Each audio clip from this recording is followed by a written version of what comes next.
হরে কৃষ্ণ, জয় নিতাই, জয় গৌর। সকলে ভালো আছেন? অবশ্যই ভালো থাকবেন, সুস্থ থাকবেন, প্রত্যেকটা ভিডিও দেখতে থাকবেন। আমি বলেছি আষাঢ় মাসে সমস্ত অনুষ্ঠান আছে, তো সানযাত্রা, শ্রী শ্রী জগন্নাথ দেবের মহা সানযাত্রা আর কদিন মাত্র বাকি।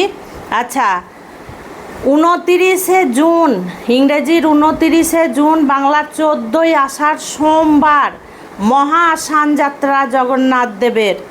আচ্ছা, পূর্ণিমা, যেহেতু পূর্ণিমাতে সানযাত্রা হয়, এই পূর্ণিমাটা লাগছে কখন? পূর্ণিমাটা শনিবারে রাত্রি 2:46 লাগছে, রাত্রি 2:46, রবিবারে 13ই আষাঢ় লাগছে, এবং 14ই আষাঢ় সোমবার রাত্রি 4:46 ছেড়ে যাবে।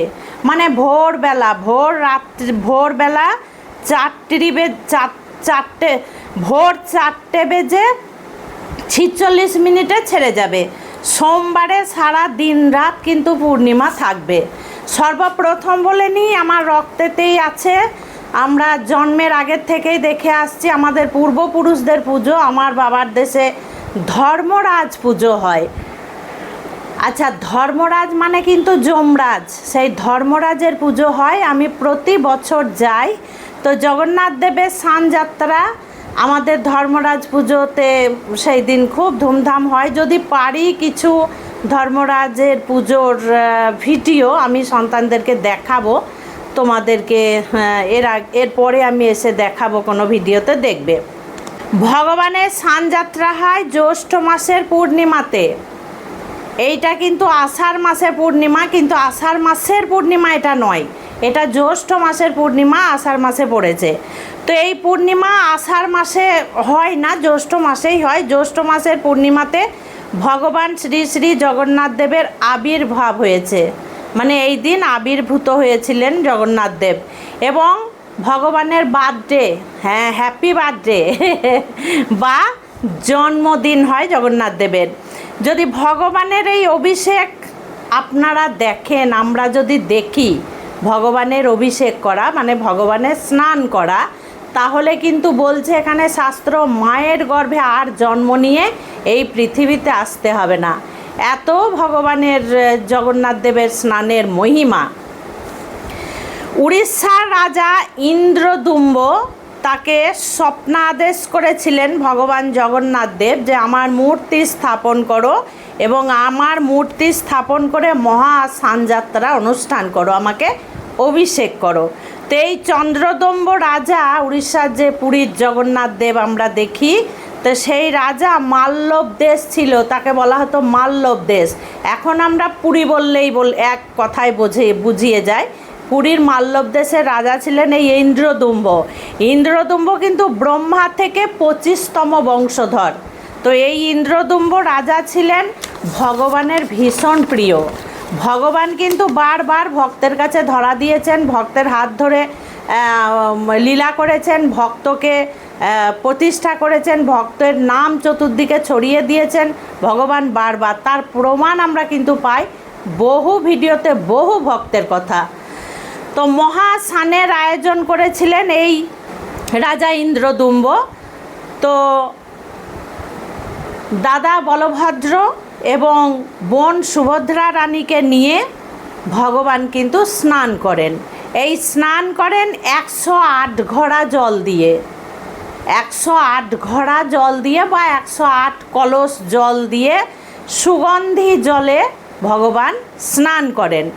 ভগবান স্বপ্না আদেশ করেছিলেন, রাজা তুমি আমাকে অভিষেক করবে খুব বড় করে, আমাকে স্নান করাবে খুব বড় করে। সেই থেকে রাজা ইন্দ্রদুম্বর হাত ধরে প্রতি জ্যৈষ্ঠ মাসের পূর্ণিমাতে ভগবান কিন্তু স্নান করেন। আবার জানেন, এই স্নান যেমন লক্ষ লক্ষ ভক্তরা দাঁড়িয়ে দেখে, তেমনি বলা হয় স্বর্গ থেকে দেবদেবীরাও নেমে এসে কিন্তু ভগবানের এই স্নান দেখেন।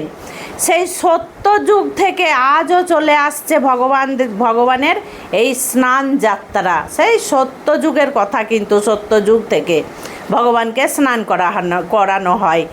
এই সেবা সবরকুলগণ এবং সমস্ত ব্রাহ্মণ মিলে এই কথা শবরকুলের ব্যক্তিরা এবং ব্রাহ্মণরা মিলে এই স্নানযাত্রা অনুষ্ঠান করেন। আচ্ছা, শবরকুল মানে শবরকুলের ব্যক্তিরা, শবরকুলের হাত ধরেই জগন্নাথ দেব এসেছেন। এই শবরকুলের কে কি বিষয়, নীলমাধবের কি বিষয় তোমরা কমেন্টে জানাবে। যদি তোমরা কেউ এই ভিডিও পেতে চাও তাহলে আমি কিন্তু করে আমার সন্তানদেরকে বলবো নীলমাধব কাকে বলা হয়, জগন্নাথ দেবের এই রূপ কি করে এলো, জগন্নাথ দেব কেন সুভদ্রা রানী এবং বলভদ্রকে নিয়ে জগৎবাসীকে দর্শন দিলেন, সব কথা কিন্তু আমি বলবো তোমাদেরকে। জগন্নাথ দেবের কেন বড় বড় চোখ, মোটা মোটা হাঁ, মানে বড় হাঁ কেন, এগুলো সব বলবো যদি তোমরা ভিডিও দেখতে চাও।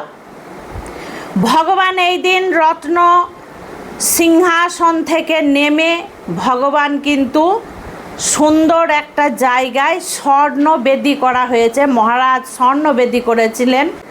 ভগবান রত্নবেদী থেকে নেমে উনি স্বর্ণবেদীতে যান। এই স্বর্ণবেদীতে কিভাবে যান এবং সেখানে কিভাবে স্নান করেন।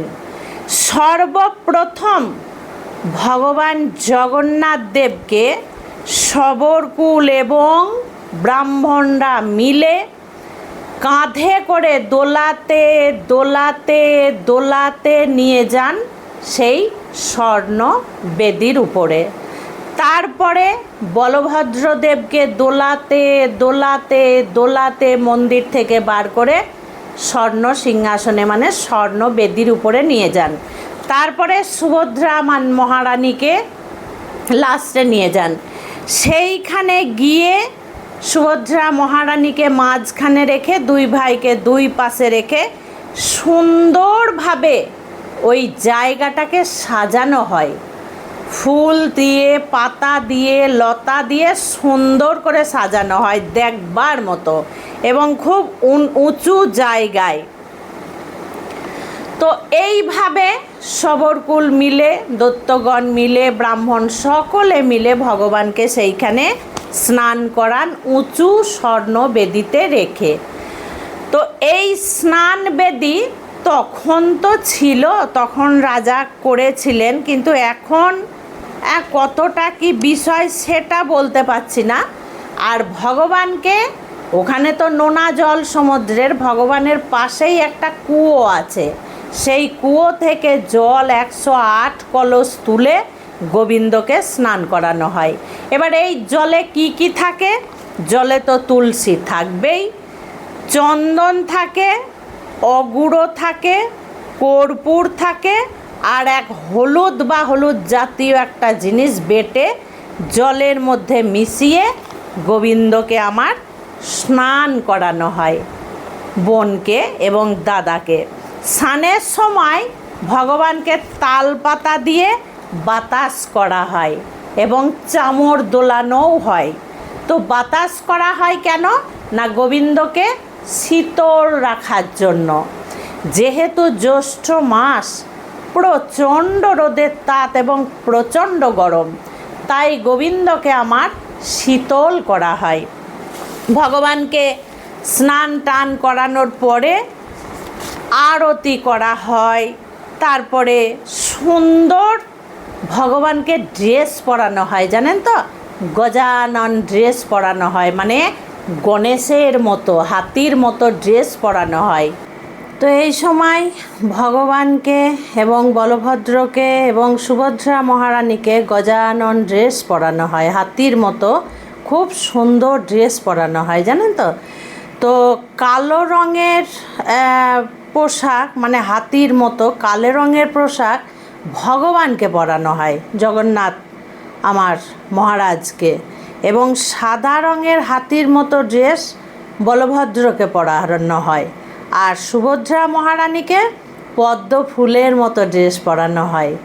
তো আমি কিন্তু ছবিতে দেখেছি, খুব সুন্দর সেই ড্রেস, এত সুন্দর মানে কারুকার্য করা, দেখলে যেন চোখ একদম জুড়িয়ে যায়। তো তারপরে গোবিন্দকে ভোগ নিবেদন করা হয়, আরতি করা হয়, ইত্যাদি। এই সময় আবার একটা খুব সুন্দর গোবিন্দ লীলা আছে। মানুষের সঙ্গে মিল দিয়ে ভগবানও লীলা করেছেন। ভগবান এই 101 কলসি জল দিয়ে স্নান করার পরে ভগবানের জ্বর আসে, একটা লীলা আছে। তখন গোবিন্দ বলেন যে আমি বিশ্রাম করব। তো এই 15 দিন কিন্তু পুরীর দরজা বন্ধ থাকে, জানেন। গোবিন্দ কাউকে দেখা দেন না, কাউরির সামনে আসেন না। এই সময় গোবিন্দর বিশেষ সেবা হয়, বিশেষভাবে গোবিন্দকে গুপ্তভাবে যত্ন সহকারে রাখা হয়।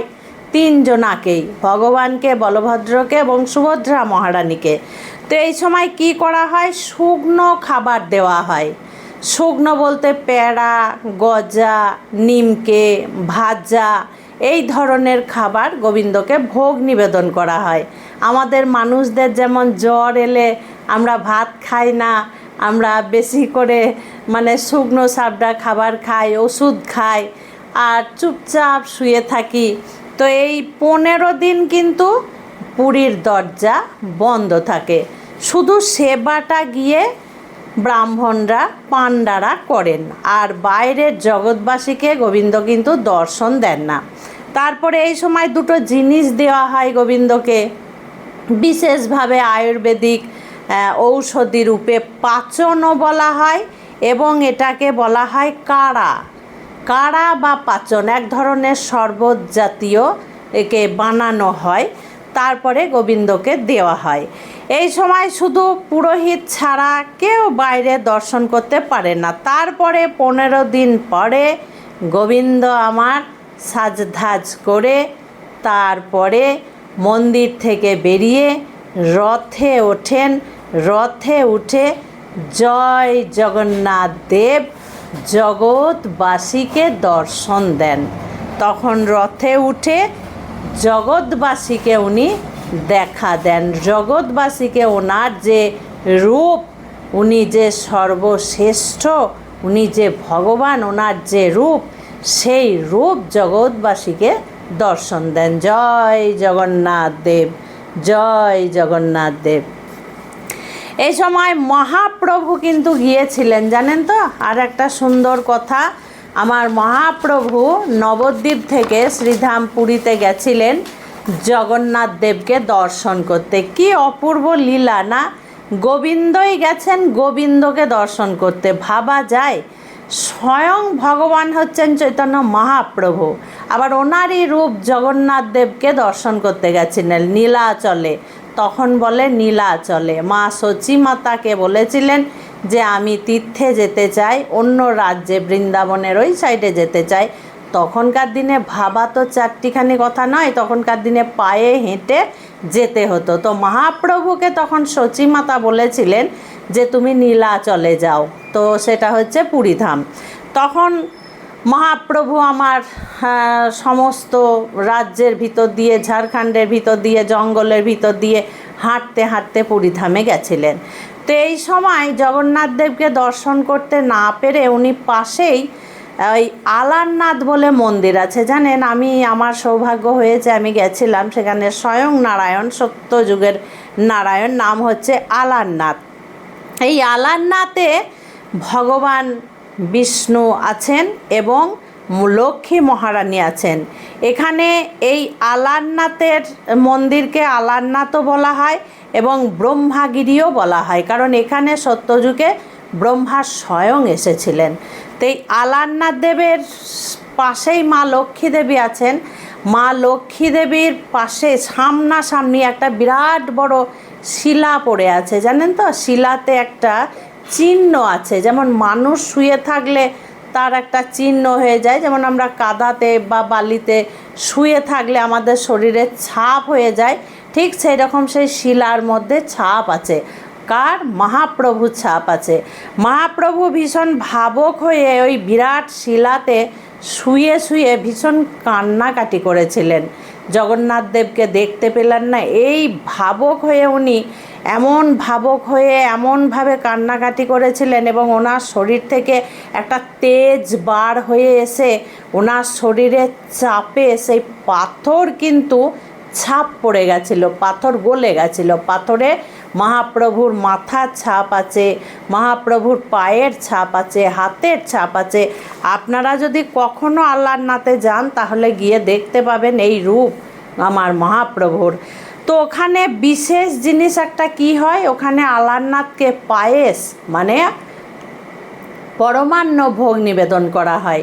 ওখানে জগৎবাসীর যে যেখান থেকে যায় আল্লাহনাথে পায়েস বিতরণ করেন। কিভাবে?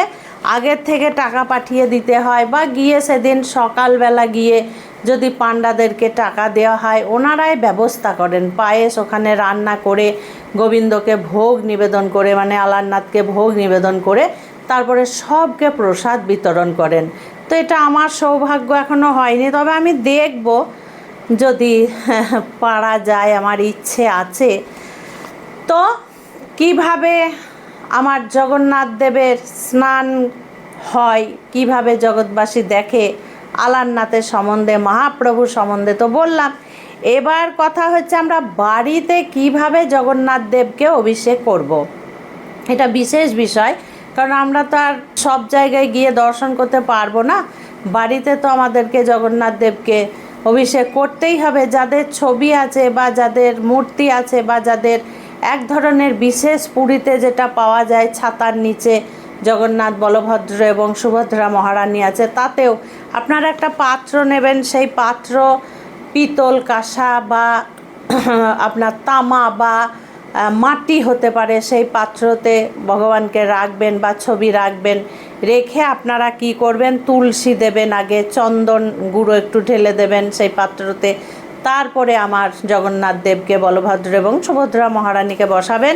তারপরে কি করবেন, পঞ্চগব্য দিয়ে অভিষেক করবেন। পঞ্চগব্য কি, যে গোমাতা থেকে যে জিনিস পাওয়া যায়, দুধ, দই, ঘি, গোচুঙা এবং গোমূত্র, এই 5টা জিনিস দিয়ে আপনারা অবশ্যই গোবিন্দকে অভিষেক করাবেন। তারপরে সেই চরণামৃতটা আপনারা সকলে মিলে নেবেন। 1 ফোঁটা গোমূত্র এবং 1 ফোঁটা গোবর, ব্যাস। তো সুন্দরভাবে করাবেন।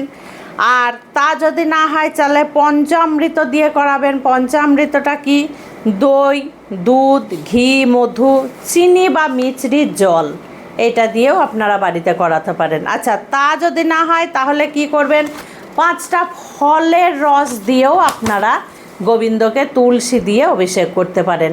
তো যেভাবেই হোক এই দিন আপনারা সুন্দর করে অভিষেক করবেন, মুছিয়ে সুন্দর করে পোশাক পরিয়ে সুন্দর সুন্দর ফুল দিয়ে, তুলসী মালা বা তুলসী পত্র দিয়ে আপনারা সাজিয়ে দেবেন গোবিন্দকে।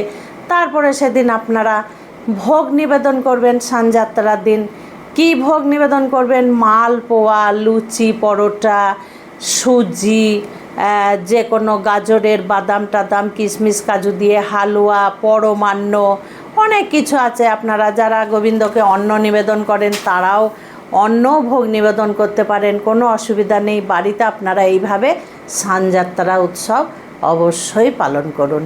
তো সব কিছু বলে দিলাম। ভিডিও দেখবে, প্রত্যেকটা ভিডিও দেখবে, আমি কাজের কথাই বলি। তো আজকে আসছি, আবারও অনেক ভিডিও নিয়ে আমি আসছি, দেখতে থাকবেন। আপনারা খুব ভালো থাকবেন। সন্ধে 6:30 থেকে রাত্রি 8:30 পর্যন্ত বলেই দিই আমি, আপনারা ফোন করবেন। আজকে আসছি। হরে কৃষ্ণ, জয় নিতাই, জয় গৌর।